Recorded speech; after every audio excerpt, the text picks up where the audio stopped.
perintis atau pembina Bagan Batu Hijrah, baik yang hadir maupun yang tidak hadir,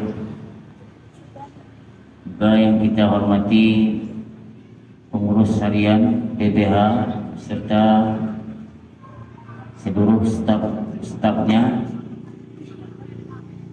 para ikhwan dan akhwat Bagan Batu Hijrah,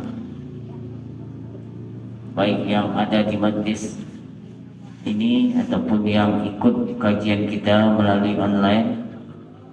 Semoga kita semua senantiasa dirahmati oleh Allah Subhanahu wa taala. Amin ya rabbal alamin.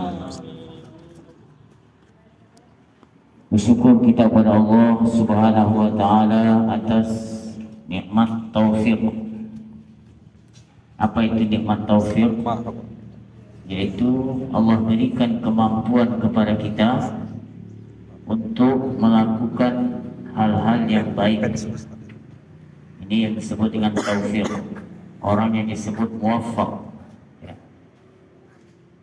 Karena tidak semua orang yang mampu melakukan kebaikan walaupun dia tahu itu baik.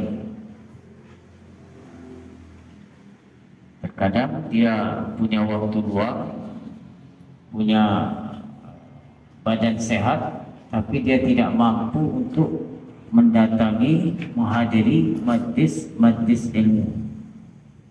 Maka beruntunglah kita digolongkan oleh Allah orang-orang yang dimudahkan untuk belajar ilmu agama. Dalam hadis disebutkan, man aradallahu bihi khairan yufaqihu fid din. Orang yang dikehendaki oleh Allah akan kebaikan baginya, maka Allah mudahkan baginya untuk belajar ilmu agama. Ini mudah-mudahan kita termasuk golongan, ya, dari orang yang disebutkan oleh baginda Rasulullah Sallallahu Alaihi Wasallam. Juga salawat kepada baginda Rasul. Kita hari ini sudah memasuki tanggal 9 Rabiul Awal, ya, bulan yang sangat bersejarah bagi kita umat Islam. Bulan yang mana manusia yang paling mulia, yang paling afdal, ya, secara mutlak itu dilahirkan. Beliaulah tidak lain dan tidak bukan baginda Rasulullah Sallallahu Alaihi Wasallam. Kita baca salawat, Allahumma salli ala Sayyidina Muhammad wa ala alihi wa sahbihi wa sallim. Ya, sebelum kita lanjut kajian materi baru kita, ya, apa pembahasannya? Ya, apakah seorang istri bisa minta cerai dan kapan istri itu dianggap durhaka? Jumat depan baru kapan suami dianggap durhaka. Yang istri aja dibahas kan? Ini sangat penting, ya. Jadi sebelum kita menikah, kita harus tahu, ya, hal-hal yang seperti ini kita harus paham. Kapan istri itu dia bisa minta cerai dan kapan istri itu dia tidak boleh minta cerai, bahkan dia nanti terjerumus dalam dosa besar kalau dia memaksakan dirinya minta cerai. Ini insya Allah yang akan kita bahas dalam kajian sore ini. Ya, selamat datang. Masuk.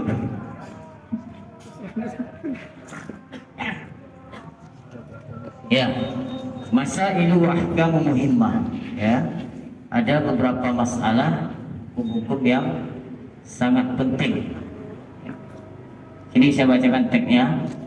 Qala al-mu'allif rahimahullah, wa la yajuzu lil mar'ati an tatluba at-talaqa min zawjiha min duni 'udhrin syar'iyyin, bal in fa'alat dhalika 'ala wajhin fihi ida'un liz-zawji fadambuha kabir. Ya.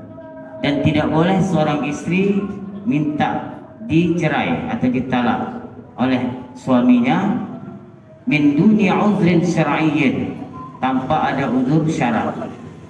Jadi kalau tidak ada uzur syara', seorang istri tidak boleh minta cerai, ya. Kalau tidak ada uzur syara'. Nah, nanti apa itu uzur syara'? Nah, ini nanti akan kita bahas. Wal infa'alat dzalik ala wajhin fihi idza lizawji fadambuha kabir. Seandainya seorang istri itu memaksa minta ditalak, minta dicerai, padahal tanpa ada uzur syara', ya, fadambuha kabir, maka dia terjerumus dalam dosa besar. Jadi intinya apa? Boleh seorang istri itu minta cerai kalau ada uzur syar'i. Tapi kalau nggak ada uzur syar'i, tidak boleh. Kenapa? Karena hak talak itu adalah haknya suami. Paham di sini? Ya. Ini saya bacakan. Sebab-sebab ya uzur syara' itu seperti apa? Atau sebab istri itu boleh minta cerai, ya, dikarenakan ada uzur syara'. Yang pertama, la yastati'u an-nafaqah. Jika seorang suami itu tidak mampu memberikan nafkah yang wajib.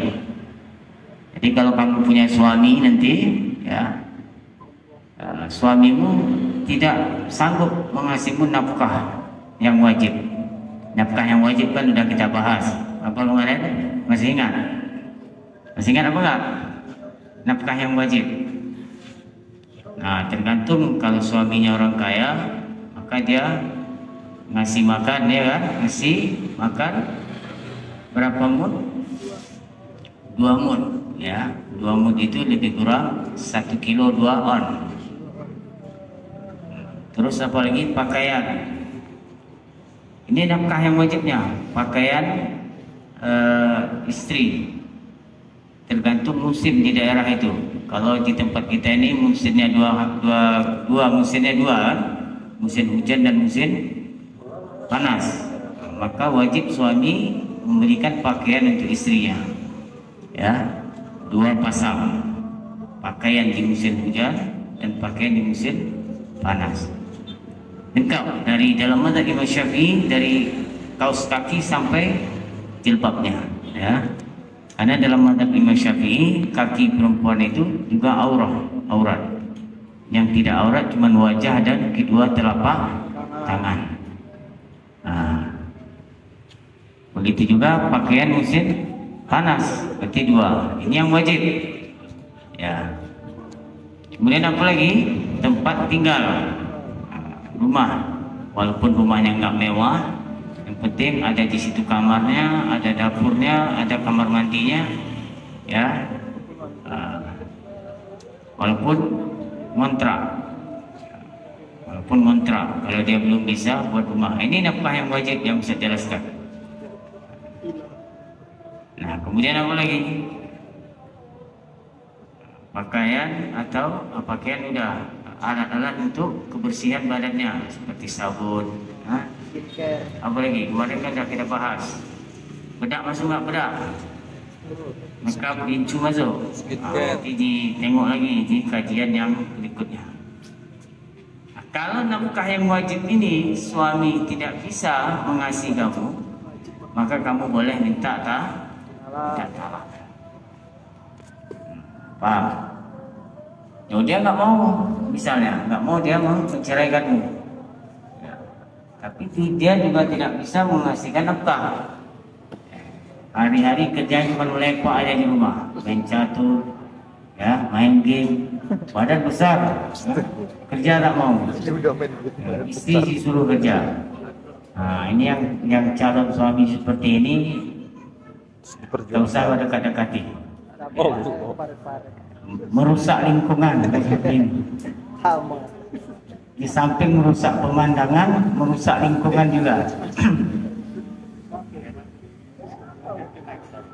Harimau itu kalau dia nggak keluar, nggak mau cari makan, itu dia diinjak oleh anaknya di rumahnya itu.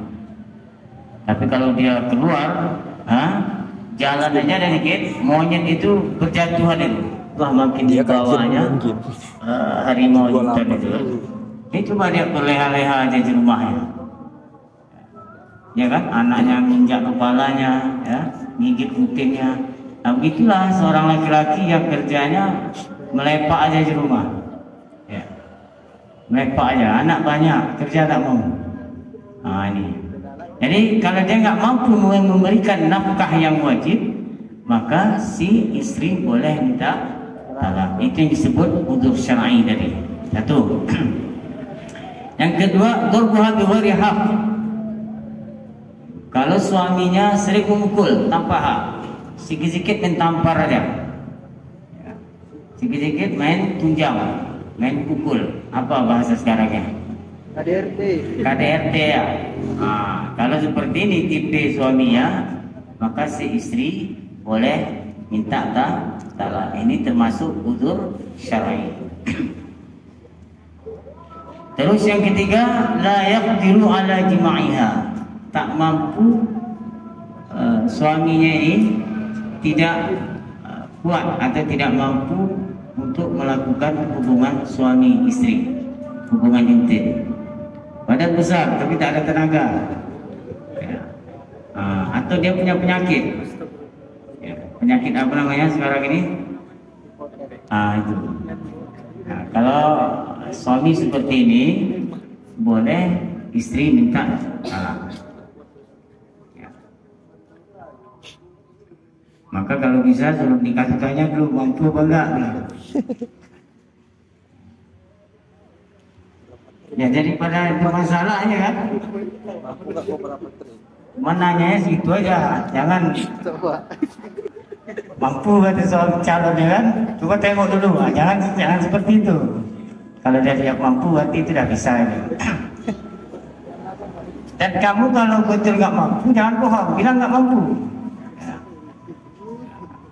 Mampu berobat ya sebelum nikah, berobat. Jadi ini termasuk udzur syar'i. Ya Bang Jul, paham kan? Paham Ustaz. Bang Jul nampak mampu ya. Oh, melebihi kemampuannya. oh. Ya, itu yang ketiga. Yang keempat, yu'dhiha fi amriddin. Ya, selalu menghalang-halangi istrinya untuk berbuat kebaikan. Istrinya mau sholat dilarang sama dia. Istrinya mau ikut pengajian dilarang sama dia. Dia mengajarnya nggak bisa, terus istrinya mau ikut pengajian juga nggak dikasih. Ya, ini juga termasuk udzur syar'i. Boleh seorang istri minta talak. Ada istrinya mau pakai jilbab, disuruh lepas sama dia, misalnya. Tak usah kamu pakai jilbab, kata dia misalnya. Atau tak usah kamu sholat. Pokoknya setiap mau buat baik, mau membuat ketaatan kepada Allah, dilarang sama dia. Nah, ini termasuk udzur syar'i. Boleh si istri minta salah. Ya. Nah, jadi kalau seperti ini tadi, inilah yang disebut udzur syar'i. Ya. Ada berapa tadi? Ada 5 ya. 5 atau 4? 4 ya. Banyak lagi yang lain, cuma itu dulu. Ya, jadi kalau ada pada suami kita itu salah satu yang Ustaz jelaskan tadi, maka itu termasuk udzur syar'i. Boleh istri itu minta apa? Talak. Kalau dia nggak mau gimana Ustaz? Caranya si perempuan itu melapor ke qadhi syar'i. Ya. Seperti apa? Pengadilan ya sekarang. Nanti pengadilan itulah yang menyelesaikannya. Terus kalau dia nggak mau melapor, istrinya, berarti dia sabar. Bagus kalau dia sanggup menahannya kan. dia sanggup dipukul setiap hari, sanggup misalnya dia tidak dikasih nafkah, dia sabar, bahkan dia cari sendiri, ya nggak apa-apa. Tapi kamu sanggup apa enggak? Ada yang kayak gitu. Nah ini sebab-sebab yang membolehkan istri meminta talak. Tapi kalau nggak ada sebab ini, tidak ada sebab-sebab ini, maka tidak boleh. Bahkan istri itu terjerumus dzambun kabir, dosa besar. Ini suaminya udah kasih nafkah yang wajib, ya, suaminya baik, ya. Cuman penghasilan dia aja yang kurang misalnya. Dia pingin suami itu gaji 10 juta sebulan misalnya. Padahal suaminya ini gajinya 3 juta sebulan. Cukuplah untuk nafkah dia kan. Gara-gara nggak dapat 10 juta, dia minta cerai. Nah, ini tidak boleh. Ya, maka terjerumus dalam dosa besar. Paham sampai sini? Nah, itu. Jadi selagi suami itu mampu memberikan nafkah yang wajib, kemudian dia tidak jahat, tidak KDRT, kemudian dia mampu memberikan melakukan hubungan intim, ya, kemudian tidak melarang istrinya untuk melakukan ketaatan, maka si istri tidak boleh minta talak, minta cerai. Ya. Kalau dia minta sehingga suaminya ini tadi yang mampu jadi merasa gelisah, insiaj, atau misalnya ya tadi disebutkan tidak sampai tersakiti atau menyakiti hati suaminya, maka istri tersebut terjerumus dalam dosa besar. Nah, ingat loh, bukan dosa kecil tapi dosa besar. Nah, ini termasuk suami baik nih. Suami baik ini. Besar orangnya. Besar. Nampak nih ciri-ciri suami baik. Melayani dia. Melayani perempuan lain. Ya, paham ya? Oke. Terus yang kedua, poin yang kedua, kapan seorang istri itu dianggap durhaka? Ini perlu kalian pahami ini. Apalagi yang sudah menikah, jangan-jangan kamu sudah melakukan ini. Kalau kamu melakukan ini, maka dianggap durhaka kepada suami.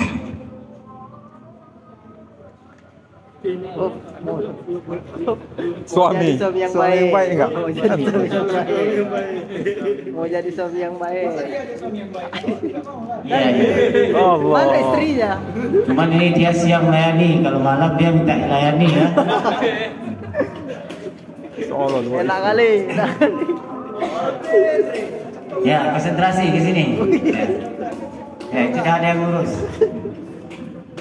Kapan istri itu mata yu'addu fi'lul mar'ati nusyudan ma'a zawjiha? Kapan seorang istri dianggap melakukan durhaka, ya, terhadap suaminya? Idza rafa'a 'alaihi qadiyatan fil mahkamah biduni sabab syar'iyyin. Artinya apabila seorang istri itu mengadu kepada pengadilan atau mahkamah, kamera enggak Pak? Ya, Kirim ke BPH-nya nanti. tanpa ada udzur syar'i. Itulah tadi. Ya, tidak ada udzur syar'i tapi dia datang ke pengadilan. Mengadukan suaminya. Padahal tidak ada udzur syar'i. Makanya tadi disebutkan suaminya nggak sanggup kasih dia jadi nafkah yang wajib. Dia ingin suaminya gaji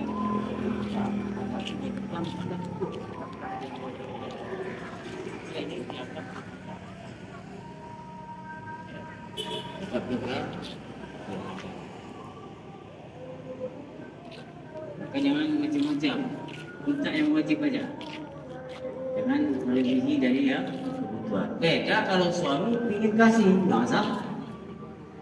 Tadi misalnya baju dua pasang, dua setel. Datang suamimu karena baik kasih dua lemari. Boleh apa enggak? Boleh. Itu adalah dianggap ihsan, kebaikan dari suami. Nah, tapi jangan gara-gara kamu ingin baju ini, baju itu, padahal enggak kewajiban suami sebenarnya. Terus gara-gara itu dia melapor ke qadhi atau ke pengadilan, ya, qadhi syar'i maksudnya di sini. Masya Allah. Nah, ini termasuk perbuatan yang durhaka. Yang kedua, al-mar'atu tukhassinul kalam. Ya, istri yang berkata kasar. Setiap ngomong kasar terus sama suaminya. Suami main bentak aja. Asal ngomong kasar. Nah, ini termasuk istri yang durhaka. Makanya kata ulama kita, kuni amama zaujiki, ya, ka'annaki amamal muluk. Nah, ini istri yang solehah. Nanti terakhir akan kita sebutkan sifat-sifat istri yang solehah. Nah, ini perlu didengar oleh ikhwan. Ya, kalau yang belum nikah, yang udah nikah udah terlanjur ya. Nah, jadi mau nambah lagi. Didengar nanti. Jadi seorang istri yang tuhassinul kalam, ya, berkata kasar, ya, berkata kasar, membentak atau misalnya ngomong sama suaminya selalu ngomong yang kasar, tak ada etika, ada sopannya. Sedikit kali pula kunci besinya kan. Maka enak. Yang ketiga, seperti dia kata kasar seperti apa? Contohnya, taqulu lahu kalaman mukliman. Dia berkata kepada suami itu, kalau dia ngomong itu suaminya tersakiti, tersinggung hal masalahnya. Dan suaminya diam aja, tapi tersinggung dia. Hanya hati-hati. Ini termasuk istri yang durhaka. Kau lihat masalah anta wahidun bila paham. Seperti seorang istri ngomong kepada suaminya, anta wahidun bila paham. Kalau bahasa kita ya, engkau goblok, engkau bodoh. Nah, ini kena ini. Pernah ngomong sama suami seperti itu? Belum nikah. Belum nikah orang kalau itu. pernah, tobat coba. Belum nikah. Kemudian Tadi yang ayat. ketiga, Tadi ayat tamna'uhu tadi sama Mas Sita. tamna'uhu nafsaha fima minal istimta'. Ya. Melarang suaminya untuk bersenang-senang dengannya. Nah, ketika suaminya mau bersenang-senang, dia larang, dia nggak mau, dia tolak. Dia tolak, kecuali dia dalam keadaan haid. Kalau dalam keadaan haid, istrinya suaminya ingin melakukan hubungan suami istri, itu nggak boleh dia tahan, karena haram hukumnya melakukan hubungan suami istri ketika istri dalam keadaan haid. Tapi kalau nggak dalam keadaan haid, ya tak boleh ditolak. Ya, kalau dia tolak, berarti termasuk durhaka. Makanya di dalam hadis disebutkan, idza ja'a ar-rajulu imra'atahu 'ala firashihi fata'ba 'alaihi la'anat al-malaikatu hatta tusbiha atau kama qala Rasul. Dalam hadis disebutkan, jika seorang suami mengajak istrinya untuk melakukan hubungan badan, terus istrinya menolak tanpa sebab, artinya dia tidak haid, dia tidak sakit. Apa dalam hadis itu? La'anat al-malaikah, dilaknat oleh malaikat hatta tusbiha, sampai pagi. Semalam suntuk dia laknat oleh malaikat. Video kan ini tahu. Jadi jangan menolak. Jangan menolak kecuali ada uzur. Uzur itu seperti apa? Seperti haid. Ya, atau memang istrinya lagi sakit. Sakit parah. Kalau malas kena ngantuk aja itu nggak uzur. Ya. Nah, jangan ditolak. Bahkan dalam riwayat lain disebutkan, walau kanat 'ala tanur, sekalipun lagi sedang masak. Kalau suaminya ngajak, istrinya lagi masak, stop.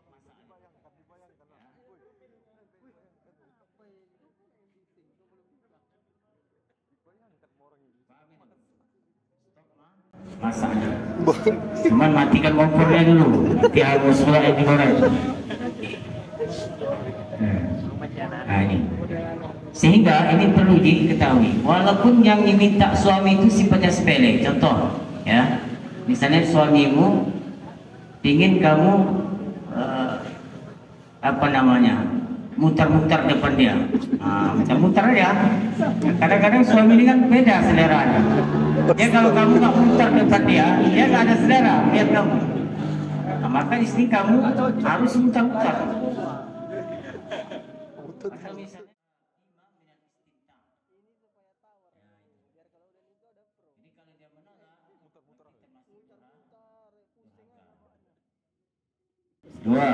Tiga ya.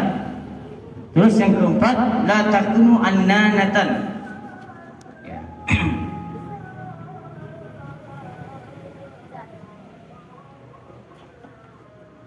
Yang keempat, takhruju min baitihi bila iznihi. Keluar dari rumah suaminya tanpa izin. Nah, ini juga kalau kamu nanti sudah nikah, sudah punya suami, maka kalau mau keluar itu harus izin suami, ya, harus izin dengan suami. Apalagi zaman sekarang ini kan mudah, izin itu bisa lewat telepon, bisa lihat SMS, ya kan?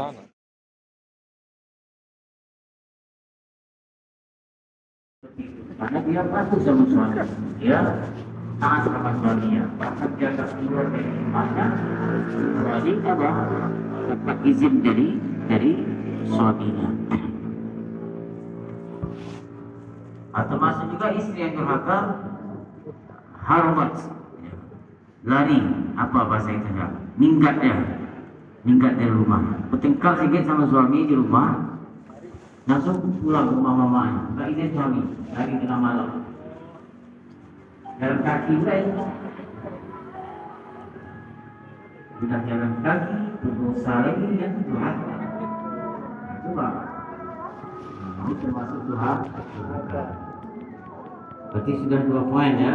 Pertama tadi asbab syar'i, yang kedua pada kita apa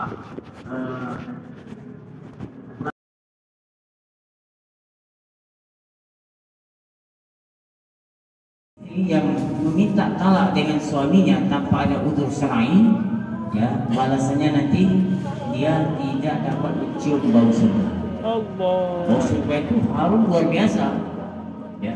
Tetapi istri yang minta talak dengan suaminya tanpa ada udzur syar'i tadi, dia nggak dapat mencium itu, kecuali dia taubat sebelum mati. Seandainya pun dia masuk surga, dia makan makanan surga tapi nggak bisa tidak mencium bau surga. Bukan surga itu nggak ada berbau, ya, surga itu luar biasa.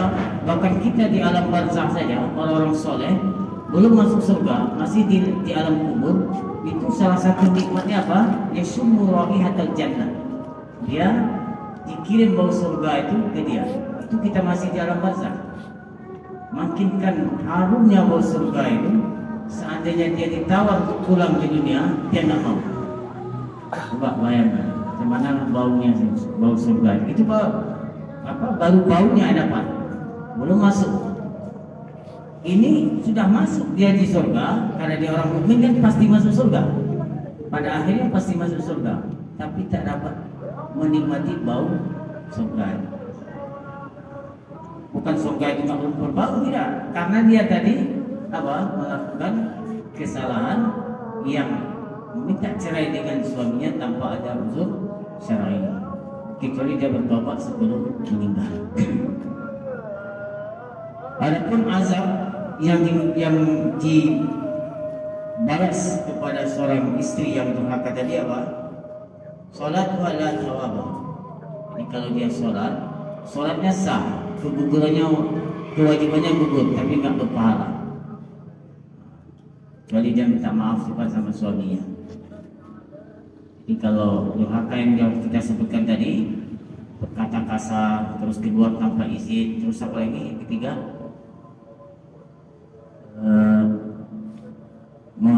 menolak atas permintaan suami ketika untuk bersenam tadi dan dia tidak dalam keadaan gugur. Sebutkan di sini di antara solat duha adalah sawab. Solatnya tidak berpahala, tapi solatnya sah kalau dia solat. Artinya kewajibannya gugur. Tak berdosa lagi dia akan solat, tapi tidak dapat pahala. Terus yang kedua, tal'anuhal malaikah, dilaknat oleh malaikat. Nauzubillah min dzalik. Kalau sempat malaikat melaknat kita, malaikat itu makhluk yang enggak pernah buat dosa.